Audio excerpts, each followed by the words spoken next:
Faltou a abertura, que vem agora.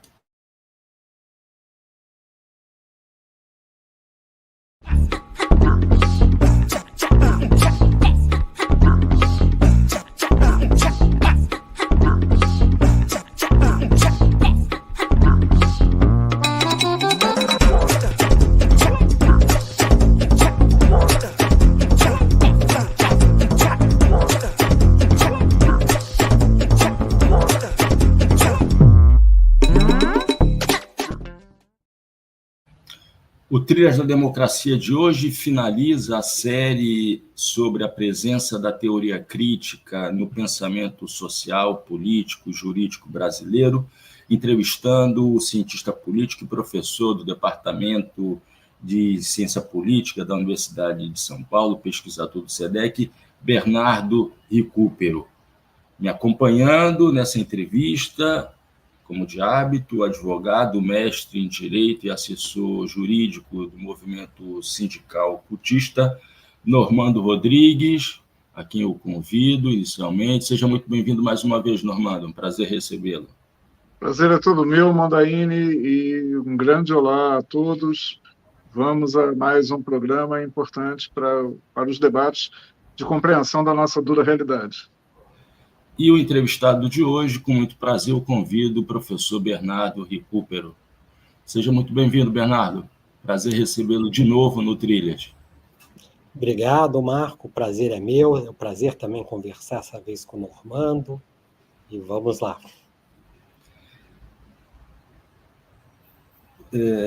Bernardo, o pensamento crítico brasileiro tem seus inícios, me corrija se eu estiver errado, por favor, né?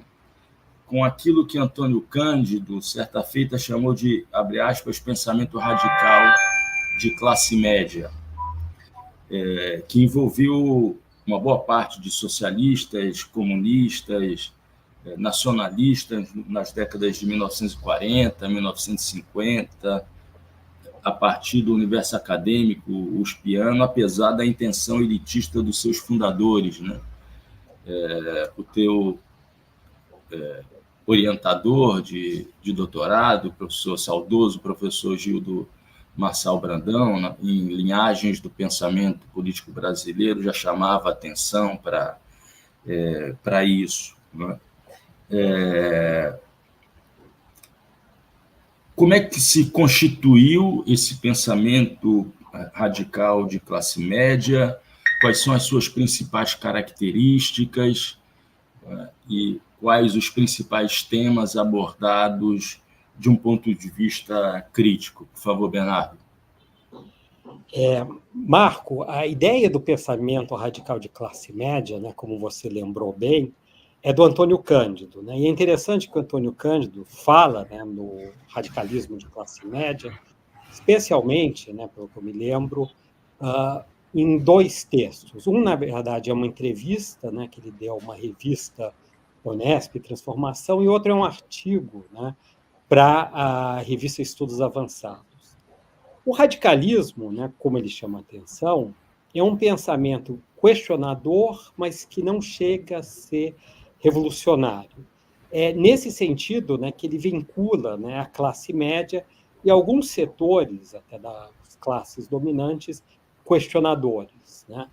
Agora, um ponto também muito interessante que ele sugere, né, no artigo lá da Estudos Avançados é que o pensamento radical de classe média teria aparecido em alguns autores, né? Não criando propriamente um sistema, né, como quando ele pensa a formação da literatura brasileira, constituído tanto por escritores, né, um público e uma linguagem. Seriam mais autores isolados, né? E ele fala justamente do Joaquim Nabuco, de um certo momento, que é do momento da campanha abolicionista. Ele fala também do Manuel Bonfim e fala do Sérgio Buarque de Holanda. Já na entrevista para a Transformação da Unesp, ele também sugere, né, que na USP, né, como você lembrou, teria surgido, né, algo como esse pensamento de classe, radical de classe média, isso independente das intenções, né, dos seus fundadores, como a gente sabe bem, né? A USP foi criada depois da derrota, né, da oligarquia paulista na Revolução Constitucionalista de 32, quase como uma compensação para criar um grupo dirigente a partir daí. Mas interessante que, ao longo do tempo, né, foi se prestando atenção, né, ao que antes, né, no pensamento brasileiro, não eram grandes temas, né? De alguma maneira, aquilo que a gente pode identificar, especialmente, né, um dos proponentes dessa corrente, né, o Florestan Fernandes chamava os de baixo, os setores populares, né, subalternos, num sentido mais amplo.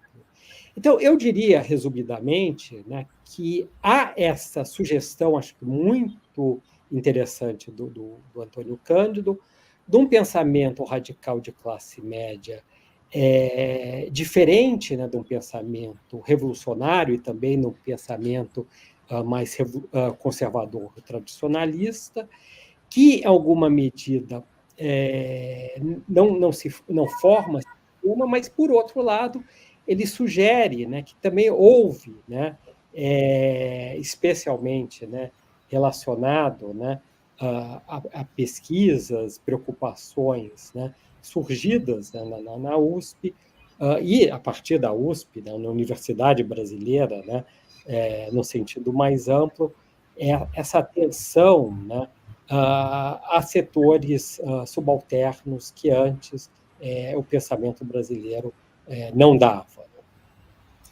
Eu me recordo, Bernardo, numa entrevista com o professor Paulo Arantes, e num determinado momento ele disse: eu me considero um pensador radical de classe média nos termos postos por Antônio Cândido. Isso só para dizer como essa definição, apesar dela ser olhar para o passado, ela foi se reatualizando, né? E foi marcando presença no pensamento de outros autores que foram incorporando de maneira mais presente, digamos assim, os principais conceitos da teoria crítica. Não te parece isso, não? Sem dúvida, né? É interessante, né, um ponto que eu até esqueci, né, de comentar, que, lógico, né, que quando se fala, né, em radicalismo, né, se pensa também em referência a outras experiências, né? No caso, sei lá, da França, por exemplo, né, a partir do jacobinismo, né, até, né, a gente pode até pensar nos termos do Gramsci, né, de alguma maneira, a ligação nacional, a nação-povo, né, que, de alguma maneira, os jacobinos promovem, né, realizando especialmente a reforma agrária, né, que une, né, camponeses. Então, é um pensamento, de alguma maneira, que a gente poderia identificar com esse setor, né, o que é chamado de classe média, né, e que continua, né, mais para frente como radical, e que, de alguma maneira, né,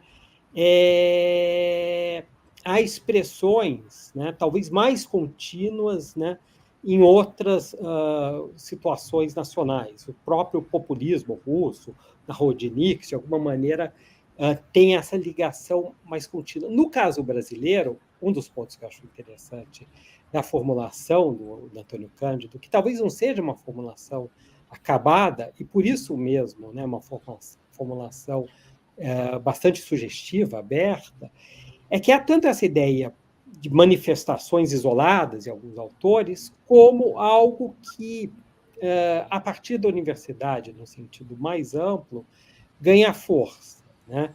E eu acho que é interessante, eu não conhecia essa observação do Paulo Arantes, essa identificação que ele tem com o pensamento radical de classe média.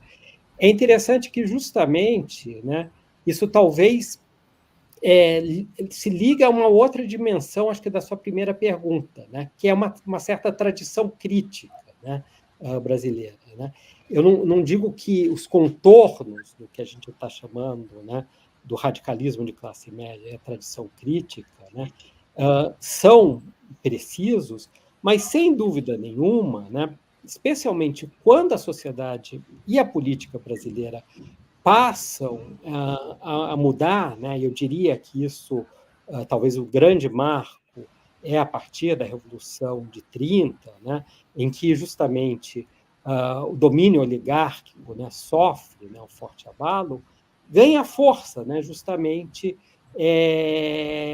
essa dimensão que vem, né, do radicalismo de classe média e que pode, né, abrir caminho, né, para outras. Você falou do Gildo, Marçal Brandão, né, que foi meu orientador, outras linhagens, né, o próprio marxismo, né, de alguma maneira, ou um certo marxismo, né, pode se alimentar disso, né? Então, na verdade, né, o que a gente chama de linhagens, famílias intelectuais, os contornos não são contornos dados de antemão e contornos precisos, são contornos que vão sendo estabelecidos com certas preocupações, com diálogos e debates com outros setores. Então, o que é chamado de radicalismo, né, de classe média é algo que ganha força no Brasil a partir dos anos 30, a gente pode dizer, quase nessa aspiração, né, mais democratizante, né, do pensamento, né? Se a gente for levar em conta que as obras realizadas no Brasil no Império, né, e mesmo, né, durante a Primeira República, né, em geral, né, evitavam, né, tratar os grandes assuntos nacionais ligados a questões sociais, né, o que, de alguma maneira, se a gente for pensar o século XIX, está relacionado às próprias condições da sociedade, né, uma sociedade em que a escravidão era o fato dominante, né, que, de alguma forma, havia uma espécie de acordo tácito, né, para evitar assuntos ligados a ela. Então, muito do debate político, né, da época se dava em torno de questões como centralização, descentralização, poder moderador. E aí alguém como Nabuco, no abolicionismo, por exemplo, é um autor diferente, né? E nesse sentido a gente entende a formulação do Antônio Cândido, quase um autor isolado, né? Quando ele vai entender a escravidão, quase no sentido do Marcel Mauss, como um fato social total no Brasil, que vai refletir em tudo mais.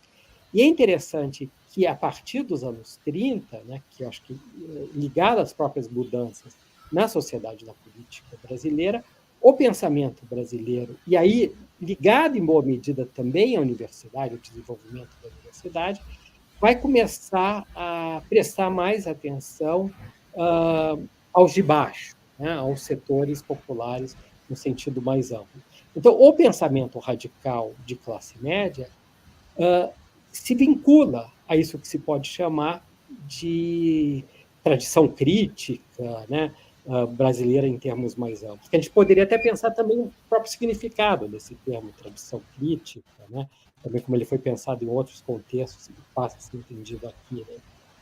Só antes de passar a palavra ao Normando, essa afirmação do Paulo Arantes de que ele se considerava um radical de classe média se deu logo após uma pergunta minha sobre a recuperação de Joaquim Nabuco. Não por acaso, então, que ele fez essa afirmação. Normando, por favor. Só uns comentários rápidos e até dúvida mesmo. Primeiro, só um registro sobre Nabuco, né? Para o mundo do direito, é muito interessante a gente circunstanciar o quanto o apagamento do Nabuco, né, cumpriu uma tarefa, né, um programa político do Rio Branco.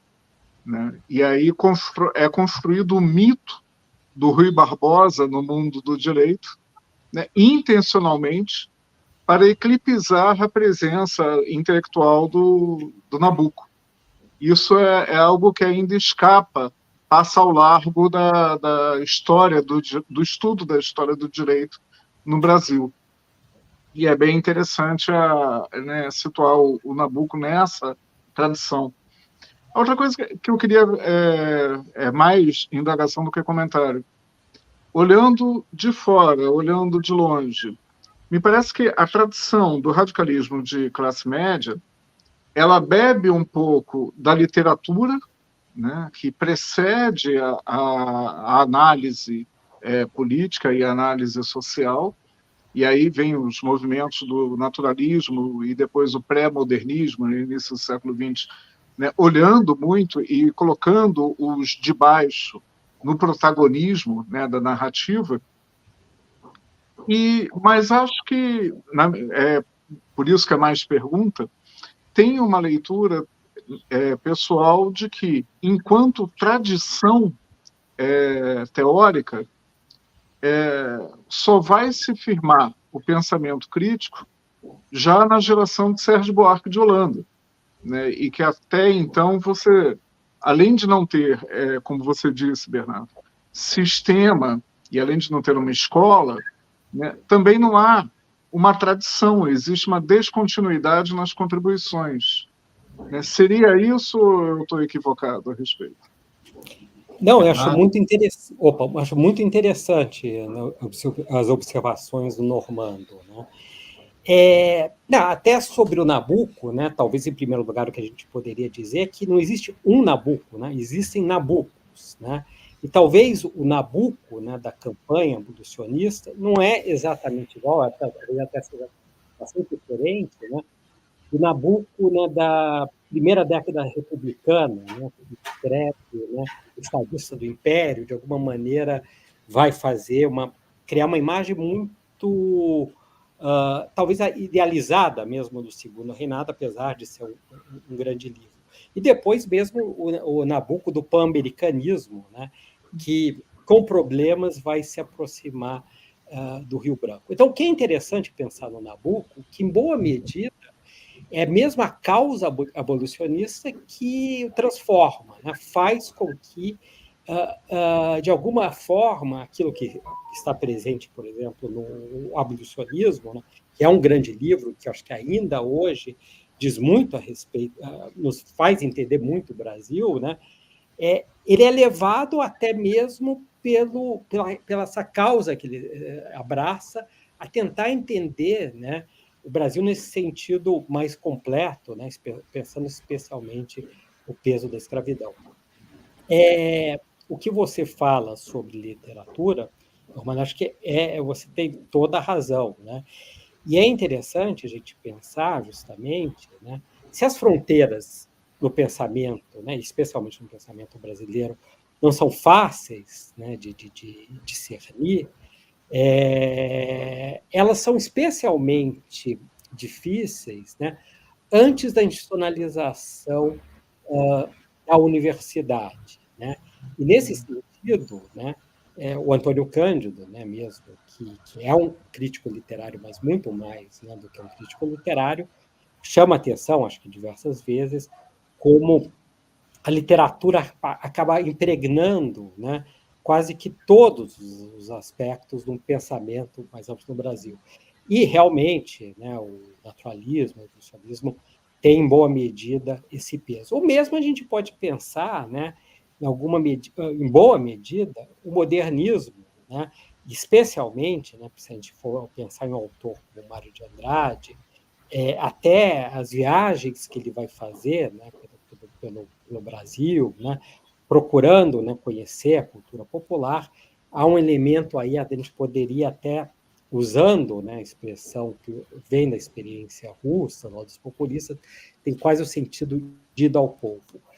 Agora, em relação ao Sérgio Buarque, por um lado é interessante como agora o Sérgio Buarque virou um autor muito controverso, as pessoas chamam a atenção das diferenças entre a primeira edição e a segunda edição do Raízes do Brasil, né, no sentido que elementos mais conservadores, né, e, de alguma maneira, do momento dos anos 30, e mesmo da experiência dele anterior na Alemanha, estavam mais presentes na primeira edição, que isso diminui depois da segunda edição. Mas, sem dúvida nenhuma, o Sérgio Buarque, né, faz parte, né, desse ambiente que, de alguma medida, é favorecido, num primeiro momento, pela institucionalização da universidade. É verdade que a própria ida dele à universidade é um momento posterior, e a gente pode pensar mesmo politicamente, né? A própria experiência já da esquerda democrática, né, que acaba desembocando, né, no primeiro, né, PSB, Partido Socialista Brasileiro, em boa medida, né, é expressão, né, desse radicalismo de classe média, né, que a gente pode identificar, né, com outros, né, autores, atores, né, não necessariamente revolucionários, né, mas com posições bastante avançadas, né, como, por exemplo, Hermes Lima, ou João Mangabeira, né?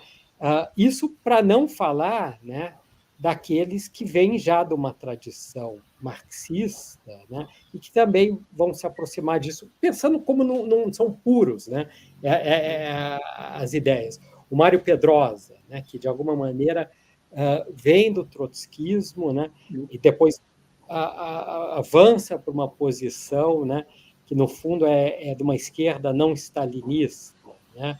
Também se aproxima de alguma forma desse radicalismo de classe média. Mas no sentido mais amplo, e talvez o mais importante, é justamente pensar como, a partir, né, dos anos 30, a gente passa a ver condições de uma continuidade maior de um pensamento radical de classe média, que pode, talvez, né, se converter nisso que é chamado de tradição crítica brasileira, que é uma analogia um pouco com experiências internacionais, teoria crítica, né? Teoria crítica que há tanto a referência, talvez mais ampla, né, ao marxismo, como a referência à escola de Frankfurt, né? Então, é interessante a gente ver como vão se formando, né, essas teias, né, que, em boa medida, têm relação, né, com orientações mais amplas, internacionais, mas tem uma experiência brasileira, né, própria. Né, e justamente é isso que acho que a gente, de alguma maneira, tá chamando a atenção, né, na conversa. Bernardo, eu queria introduzir um nome que até o momento não foi citado e te fazer uma pergunta que certamente pode ou provavelmente vai causar uma polêmica. Primeiro, o nome ausente até agora, não dito até agora, é Caio Prado Júnior. Você é um dos maiores especialistas no pensamento de Caio Prado Júnior no Brasil.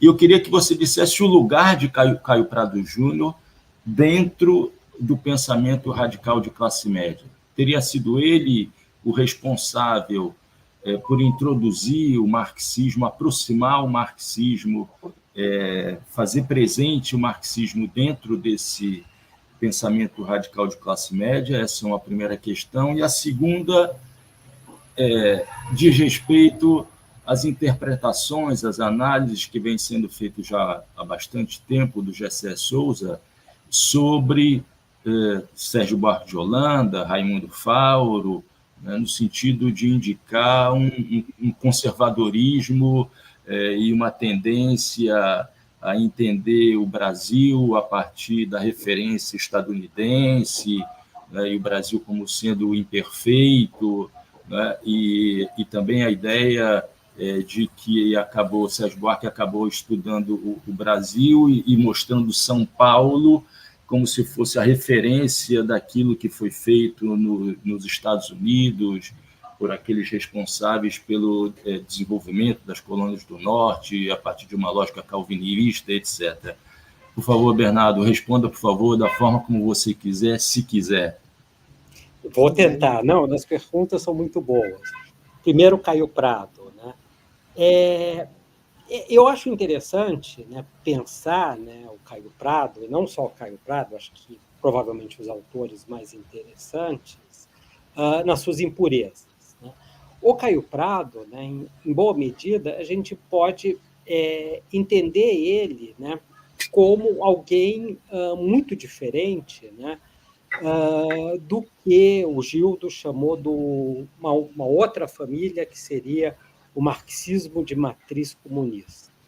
Muito diferente até um certo ponto, né, no sentido que ele inovou, né, nessa tradição, né, também, de alguma maneira, que aí surge especialmente ligada ao PCB, no sentido que ele, ao entender o Brasil, interpretar o Brasil, ele não tentou enquadrar o Brasil num modelo pré-estabelecido, né, que era especialmente o modelo, no fundo, europeu, né, pensando do passado feudal e a superação desse passado feudal para a realização, por exemplo, de uma revolução burguesa clássica, como se dizia. Ou seja, o Caio Prado entende o Brasil num quadro mais amplo, que já é o quadro da formação do capitalismo, e justamente nos termos que ele chama do sentido da colonização, né? Produzir, né, em grandes unidades trabalhadas por um escravo, bens emanados do mercado externo. Então, há uma inovação dele aí. Mas, por outro lado, também é interessante que a linguagem do Caio Prado, em boa medida, é a linguagem dessa tradição do marxismo comunista. Se vocês forem ver, né, no fundo, os temas do Caio Prado, que são temas como colônia, imperialismo, nação, que também foram fundamentais aí. A linguagem dele, o horizonte dele é esse, e ele inova. Essa inovação, em boa medida, a gente pode pensar essa relação, né, com outras tradições, até essa, né, do radicalismo de classe média, e que, no caso, né, em especial da USP, da universidade, né, no sentido mais amplo, em boa medida, mesmo que muitas vezes não se reconheça, né, ele segue nas trilhas do Caio Prado, né, nesses termos de entender a especificidade do Brasil no capitalismo internacional, né? Se a gente for ver trabalhos, sei lá, né, os trabalhos, por exemplo, do Fernando Novaes, né, mas aí o Fernando Novaes reconhece, né, um grande historiador que, de alguma maneira, vai nessa linha. Mas mesmo a chamada, né, Escola Sociológica Paulista, em boa medida, né, vai numa linha que, no fundo, o Caio Prado apontou e indicou antes. Ou seja, o Caio Prado, né, nesse sentido, é um autor que faz parte da tradição do marxismo de matriz comunista, mas também abre caminho, né, para o radicalismo de classe média, identificado com o USP, com a universidade, no sentido mais amplo. As observações do GCE. Eu acho que as observações do GCE são, em parte, verdadeiras. Eu não diria que são inteiramente verdadeiras, pensando autores como Sérgio Buarque e Raimundo Fauro. Eu diria que elas são verdadeiras, especialmente no uso que se fez das teses de Sérgio Buarque e de Raimundo Fauro, né? Pensando especialmente a categoria de patrimonialismo, né? Que talvez o uso mais comum que se faz de patrimonialismo é no sentido mais do Raimundo Fauro do que propriamente do Sérgio Buarque, que também usa o termo, mas aí também era entrar em detalhes. Ou seja, há uma leitura que a gente, da falta de melhor termo, eu vou falar, liberal, né? Liberal no pior sentido, que eu acho que o Fauro talvez tenha um elemento liberal, mas liberal democrático no seu pensamento, no sentido que justamente vai identificar como grande problema do Brasil um Estado, né, patrimonialista que teria vindo, né, para o país junto com as naus de Pedro Álvares Cabral. Então, ou seja, a tarefa que, de alguma maneira, se colocaria, a tarefa política, seria, né, se desfazer, né, desse Estado patrimonialista, né, por exemplo, realizando privatizações. Eu acho que essa é uma leitura muito comum no Fauro, mas eu tenho minhas dúvidas se esse era o argumento do próprio autor. E a gente pode pensar num autor que, além da atuação dele como presidente da OAB, né, durante a ditadura, defendendo, né, o Estado democrático de direito, né, pode até dizer que é uma posição liberal-democrática, que foi um autor, na verdade, muito cético, né, em relação a projetos, né, nesse sentido de desmantelar o Estado, coisas do tipo. Né? Então, também há uma diferença aí entre o que um autor diz e a sua recepção. Isso é um ponto interessante quando a gente pensa, né, em termos de pensamento, né, brasileiro, né, como a gente está falando. Lembrando duas coisas, Bernardo, e passo a palavra a Normando agora. Eu tinha o hábito de ler as colunas de Raimundo Fauro na Carta Capital. Carta Capital já era Carta Capital à época? Já era Carta Capital. E ele utilizava muito a expressão otimismo com prudência, otimismo prudente, que era um termo muito próximo assim da inspiração gramsciana. Né? E Raimundo Fauro também escreveu um texto muito importante para pensar o pensamento político brasileiro, que é Existe um pensamento político brasileiro. Normando, você com a palavra. Eu tenho, não exatamente do ponto de vista do Gessé de Souza, mas eu tenho uma visão crítica do Raimundo Fauro, e, com todo respeito à dimensão tanto política quanto intelectual, mas me parece que quando ele tem por trás de algumas afirmações uma comparação com o desenvolvimento econômico das 13 colônias e depois dos Estados Unidos, tem imprecisões fáticas muito grandes, que podem ser atribuídas a material disponível na época, a leitura, né, que se tinha, e também ao mito, né, do desenvolvimento americano, né, por iniciativa privada, por individualismo, etc. E tal.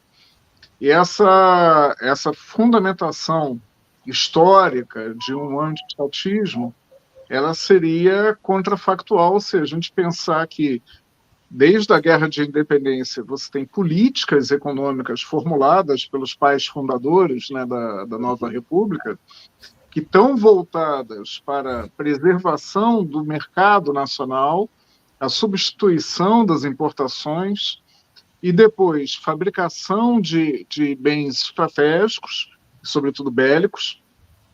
Isso marca o desenvolvimento americano na Guerra de Independência, na Guerra de 1812, até a guerra que faz os norte-americanos reformularem sua relação com o militarismo, que é a Guerra contra o México, na década de 1840, né? E tem forte presença estatal ainda no expansionismo da reforma após a Guerra de Secessão, né, que é dominado pelo financiamento público e pelo investimento. Né? Quem aparece são os grandes barões, os Robert Barons, né, das ferrovias e do aço, mas todas essas iniciativas foram feitas com crédito a perder de vista de dinheiro público, ou seja, com políticas industriais formuladas pelo Estado. Né? Me parece que esses dados não são meio desconsiderados, não sei se não disponíveis à época, né, dessas comparações. E, em paralelo, né, eu acho que a crítica também estatal, anti-estatal de Raimundo Fauro, ela é muito segmentada, ela se refere a um determinado período da história do Brasil. Né? Ela não está caindo, apesar de, sim, reconhecê-lo como um liberal democrata, né? E não como um marxista ou um intelectual mais posicionado para lá da centro-esquerda, mas a crítica dele não está caindo na vala comum do liberalismo, né, anti-estatal que a gente vê, né, graçar depois. Eu tenho a séria desconfiança de que esse programa não vai caber nesse programa, de que as discussões que a gente começou vão exigir uma nova edição, se Bernardo topar. Mas, Bernardo, eu queria dar um salto para na direção de dois, três, na verdade, um conjunto de autores que, desde de antes do golpe de 64, introduziram no aparato conceitual, né, da análise da realidade política brasileira, o conceito de populismo. Estou falando de Francisco Verfort, Ottaviani, Régis de Castro Andrade, entre outros tantos, que começaram a fazer uso sistemático do conceito de populismo, como eu disse, já antes de 64, num livro chamado Política de Massas e Revolução. Me corrija, por favor, mas alguma coisa do gênero. E, a partir do início dos anos 70, a tese de livre docência do Verfort sobre sindicalismo, populismo populista no Brasil, que abriu uma polêmica com os sindicalistas e as teses do PCB. Não é? Bernardo, qual é a importância desses autores, né, discípulos de Florestan Fernandes, né, já dentro do universo acadêmico uspiano, né, nas cercanias também do SEBRAP, e eu queria que tu dissesse, passado tanto tempo, qual é a atualidade do conceito de populismo, tal qual elaborado naqueles tempos, para entender a realidade brasileira contemporânea. Por favor, Bernardo. Tá, eu vou tentar, rapidamente, né, se for possível, né, localizar historicamente, né, as formulações, né, desses autores, né, para depois, né, pensar a nossa época. Eu diria, né, que as formulações, né, do Verfort, o Yanni, né, talvez o grande formulador, né, da ideia do populismo aí é o Verfort, estão muito marcadas por 64. É verdade que muitas delas são anteriores, né, a 64, mas a derrota, né, que representa 64, especialmente para a esquerda, né, vai ter um impacto grande e no sentido de criticar posições que eram antes dominantes no interior da esquerda brasileira, né? Especialmente a aliança com o trabalhismo, né? Para falar no sentido menos negativo, né? do arranjo político pré-64, e que passaram a ser vistas negativamente depois do golpe. Então, o Caio Prado, em alguma medida, que a gente falou antes, também está ligado a isso, se a gente for pensar que ele publica em 66 a Revolução Brasileira, né, que é uma espécie de acerto de contas com o partido a vida inteira dele, o PCB, ele ganha o prêmio Juca Pato de intelectual do ano, né, de 66. No fundo, né, o que o Verfort critica, em boa medida, é a aliança da esquerda com o populismo e a maneira que ele pensa, que ele entende o populismo, né, eu diria que ele deve muito, né, à visão do Marx sobre o bonapartismo.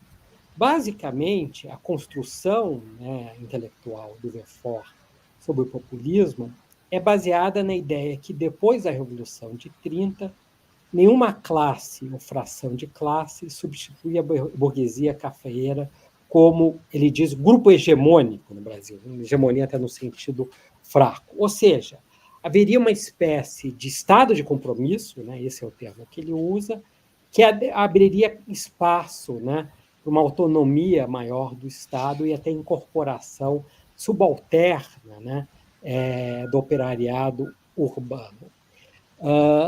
Que é uma ideia também que está presente na Revolução de 30 do Boris Fausto, né?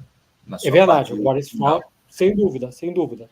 O Boris Fausto por um outro caminho, aí vem do trotskismo, mas tem, de alguma maneira, sem dúvida nenhuma, ele segue um pouco essa orientação, né?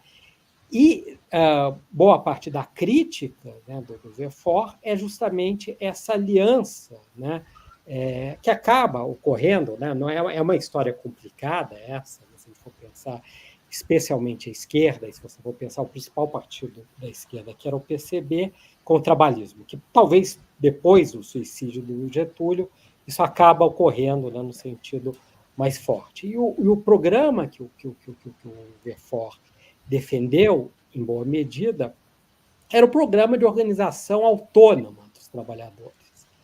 Eu diria, e é interessante, que isso, em boa medida, né, teve afinidade com o PT do início da sua história, né? Não por acaso, o Verfort foi secretário-geral do PT. E eu diria que foi uma espécie de intelectual do PT, no sentido de, justamente, de rejeitar essa história pregressa e procurar a organização autônoma da classe trabalhadora. Agora, a experiência posterior do PT no governo é mais complicada, é mais difícil, né? E justamente é interessante, né, como o PT acaba até reivindicando, né, o que foi a experiência do chamado populismo. O que talvez mostre um problema mais sério, né, quando se fala em populismo, e um sociólogo argentino, Juan Carlos Portanquero, chamava atenção, que, em boa medida, é não entender, né, a experiência específica latino-americana em termos de reivindicação de construção de cidadania, de nação e de democracia, que vai usar uma linguagem que não é a linguagem europeia, de formação de classes, talvez como foram os partidos socialistas e comunistas. Então, o PT, do início da sua história, de alguma maneira, procura realizar isso. É talvez o que o André Singer, né, o meu colega, chama do espírito de Sion, né? Agora, depois, o PT no governo, e eu acho que é emblemático disso, é a foto do Lula, né, com as mãos sujas de petróleo, né? Não sei se foi Abreu e Lima, não sei se foi, que, de alguma maneira, é uma reivindicação quase que direta da imagem do Getúlio, né? O que eu estou dizendo é que, naquele momento, né, um momento pós-golpe e talvez já no momento da transição, fazia sentido essa busca, né, de algo novo, diferente, de organização autônoma da classe trabalhadora. Agora, a experiência do PT no governo é mais complicada, né? E até um autor, né, que é no fundo ligado à tradição comunista, que era o Luiz Werner Viana, falava uma espécie de viagem redonda, né, do PT, né, que, em boa medida, é essa reconciliação com esse passado trabalhista. O que eu estou dizendo é justamente que tudo isso, né, pensamento, política, está cheio de impurezas, não é simples, né? Não era o Tom Jobim que dizia que o Brasil não é para principiantes, né? E justamente é um pouco essa linha. Então, eu acho que a formulação do Verfort, e também tá, o Yanni tem uma escola, de alguma medida, está muito marcada por essa experiência pós-golpe, a crítica ao golpe. Isso teve consequências, ou pelo menos afinidades, né, com desenvolvimentos políticos, né, mas que isso foi modificado, né, historicamente. Se a gente for pensar o termo populismo hoje, interessante que o termo populismo está bombando, né, como se diz, né, provavelmente porque a gente pode dizer, um conceito polissêmico, né, que quer dizer muitas coisas variadas, então tem espaço de disputas. O Ernesto Laclau, né, que está muito... morreu, né, há pouco tempo, argentino, né, vai pensar no populismo como uma forma política, né, tem um conteúdo específico, que eu acho que é muito diferente da análise mais marcada, né, na história, né, tanto do Verfort e Yanni, né, e aí você vai poder até pensar num populismo de esquerda como populismo de direita. É verdade que o populismo de esquerda não teve os melhores resultados, né? Se a gente for pensar Podemos, Syriza, na Grécia, talvez o Mélenchon um pouco melhor, né, na França, mas o populismo, tal como esses autores pensaram, Acho que ele teve seu papel crítico num certo momento, teve até efeitos políticos, mas não deixa de ser também irônico, né, pensando nas ironias da história, esse desenvolvimento posterior que, de alguma maneira, o PT, né, que foi muito ligado a essa crítica, acabou se reconciliando com essa a tradição trabalhista, a gente pode chamar. Normando, só esse programa também, evidentemente, tem um sentido cultural, lembrando que existe um conjunto de obras que são condição sine qua non para um trabalho de introdução ao conceito de populismo e à história do populismo. Eu falei da tese de livre docência, do VEFOR, depois a coletânea de artigos que saiu com o título Populismo na Política Brasileira, o livro do Yanni, Colapso do Populismo do Brasil, depois o Populismo na América, o Estado Populista na América Latina, a obra do Laclau, citado pelo Bernardo, em que ele fala que o populismo é uma interpelação nacional popular, e ele acaba incorporando um conjunto muito vasto de experiências históricas. Daí um programa certamente à parte. E lembrar também que nos anos 70 é impossível entender a historiografia do sindicalismo, né, sem o livro do Werneck Viana, Liberalismo e Sindicato no Brasil. Normando, depois desse breve momento cultural de indicação de livros necessários para serem lidos, por favor. Indo a contrapelo, né? O populismo ele é um conceito, talvez pelo sentido polissêmico mesmo, muito apropriado pela crítica às iniciativas de esquerda, sobretudo na América Latina, pela leitura da mídia dos países centrais, né? Então, o populismo passou a ser também, né, na denominação corrente, um palavrão, né, para reduzir pejorativamente as iniciativas de governo de atenção às necessidades dos menos favorecidos pelo capital. Citando o Zé Paulo Neto, e eu já corri atrás dessa menção que ele faz em um monte de livros, nunca achei, e o interpelei uma vez, ele disse que era numa entrevista do Ottaviani, numa entrevista tardia, em que Ottaviani teria dito que esse uso contra a esquerda do populismo era derivado do cretinismo sociológico, né, que a direita dos países centrais se apropriava. Mas não posso deixar de comentar a menção ao PT no início, né? Eu faço parte das gerações de militância inicial do PT, e que muito me arrependo, não hoje, mas já há 30 anos, né, da aguerrido combate que fazíamos às tradições culturais e ao conteúdo teórico que o Partidão tinha erigido, né, e que foi muito atacado pelo PT no início. Acho que a trajetória do novo sindicalismo, até antes do PT chegar ao governo, mostra um pouco uma ilustração boa, é aquela do enfant terrible, do menino que vem para revolucionar, para sacudir a goiabeira e botar todos os frutos maduros para baixo, para que novos floresçam, e que antes de sacudir a goiabeira, ele sobe na goiabeira e se senta pacificamente, né, saboreando os frutos.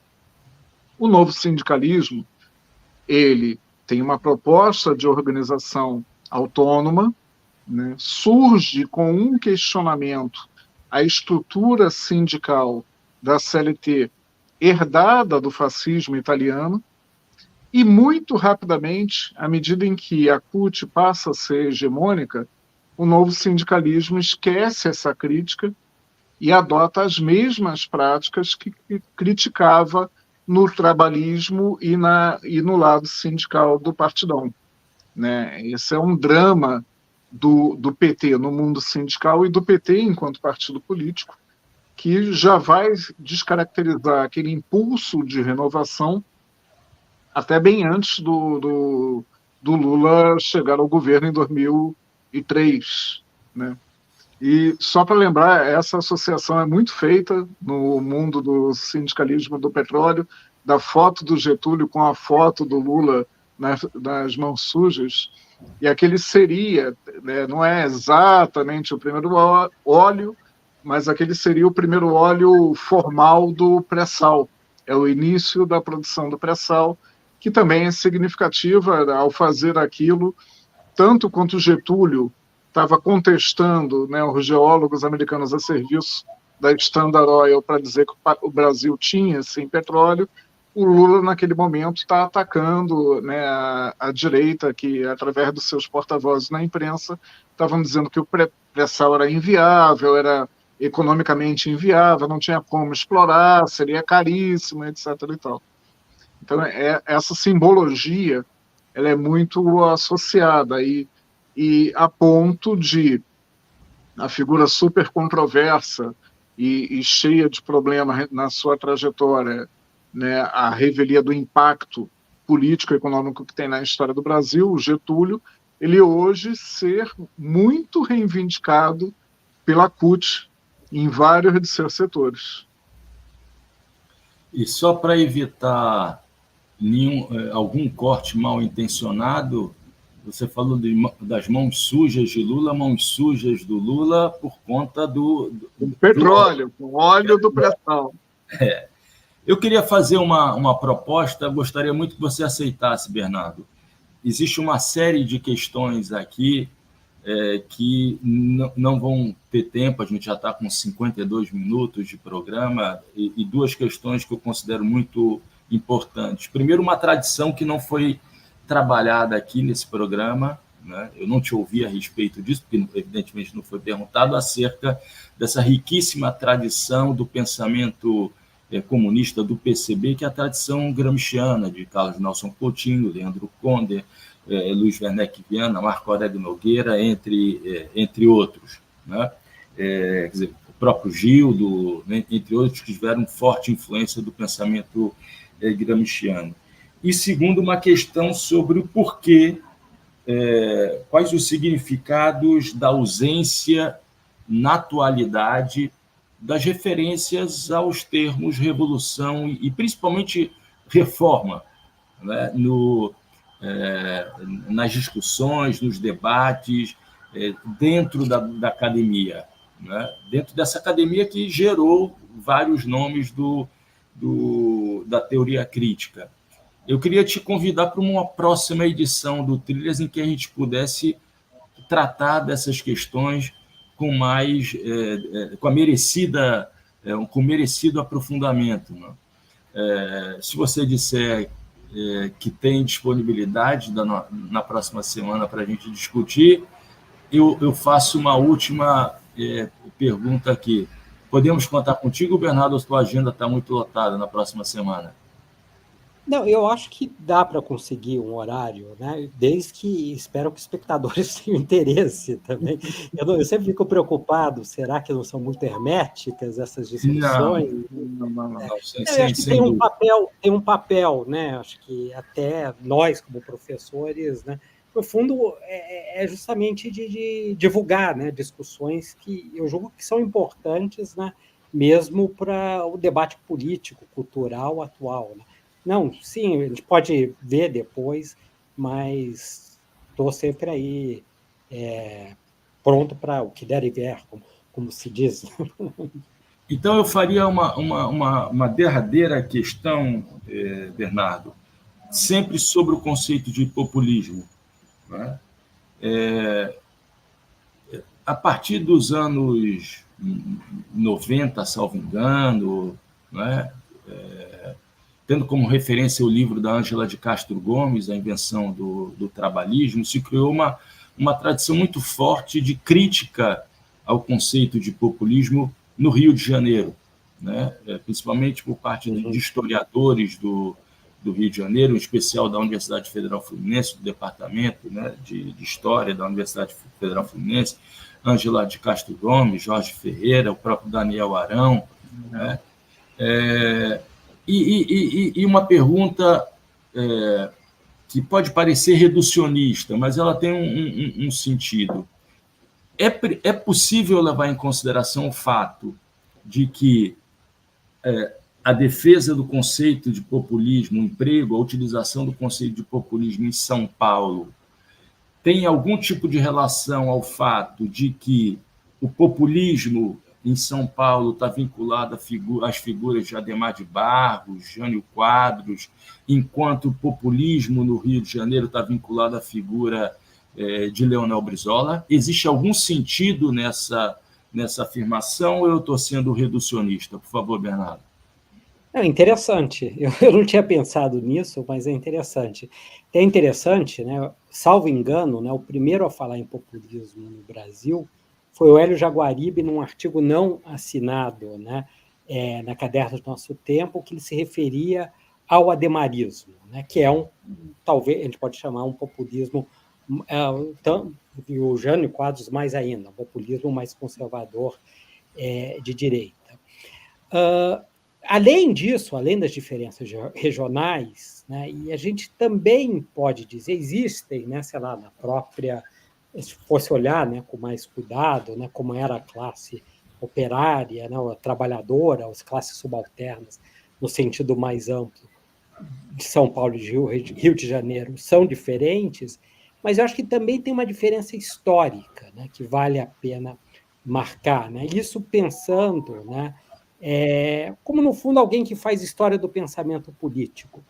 Como eu disse antes, eu acho que a categoria de populismo, né, como foi entendida, né, por autores como Verfort, Yanni, Regis de Castro, né, que você lembrou antes, ela está muito marcada pela derrota do golpe de 64 e alguma medida também é interessante, se a gente pensa na coletânea do Verfort, que você mencionou, Populismo na Política Brasileira, só foi publicado, salvo engano, em 78, 79. Né? E é interessante o prefácio que ele faz, que ele diz, é um pouco aquela ideia do livro do Éder Sader, né? Daquela tese de doutorado. Novos personagens estão entrando em cena, a coisa está mudando. Eu diria que o clássico da Ângela Castro Gomes, que é um clássico, né, muito importante, né, a invenção do trabalhismo, que foi, por sua vez, sua tese de doutorado, se eu não estou enganado, foi até antes que ela defendeu, não sei se foi em 86, está marcado por um outro momento, que é o momento da transição. E eu acho que aí tem uma diferença, né, no tipo de enfoque. Né? Ou seja, enquanto que o enfoque, né, na discussão sobre o populismo era muito pensado na derrota, agora está se pensando nas possibilidades, e a derrota que era vista, né, pós-64, em fatores estruturais. Né? Agora, né, no contexto da transição, se passa a prestar atenção cada vez mais às agências, escolhas, né, dos atores políticos. Né? Um ponto que também acho que vale a pena destacar, pensando o trabalho da Ângela Castro Gomes, que abre caminho, né, para toda uma literatura muito rica, né, o Jorge Ferreira e outros, né, da Universidade Federal Fluminense, Daniel Arão Reis, e outros, como você lembrou, ela é muito marcada também pelo Thompson. Não?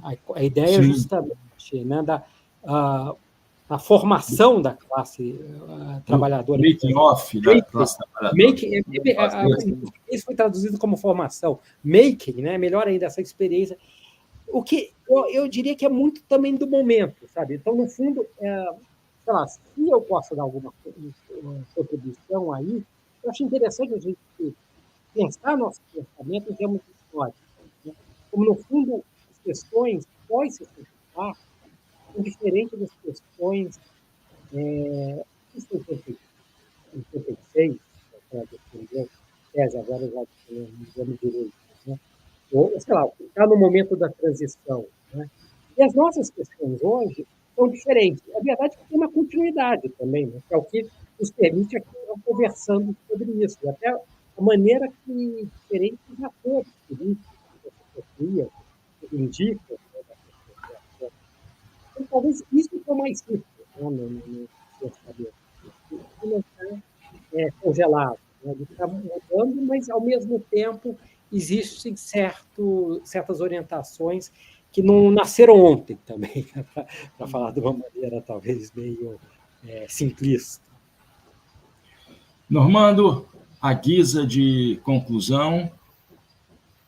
Não, mais uma vez, eu acho que uma presença fantástica que você traz, né, com o Rubens, e é o que você abordou, Mandaíni. Tem várias pontas soltas dessa conversa para a gente explorar mais detidamente, e acredito que tenha, sim, interesse dos espectadores, né? Sobretudo à medida em que a gente colocar na roda o PT e a CUT, aí vai ter muita polêmica para garantir audiência.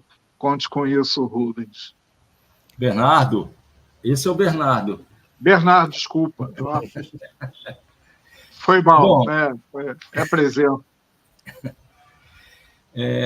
Bom, então, com a promessa de que na próxima semana a gente volta para aprofundar essa discussão, na verdade, alargando para outros horizontes intelectuais, mas que estão dentro, digamos, de uma mesma árvore genealógica, com a promessa de que nós voltaremos a essa discussão com Normando e Bernardo, eu pediria licença a vocês dois para dedicar esse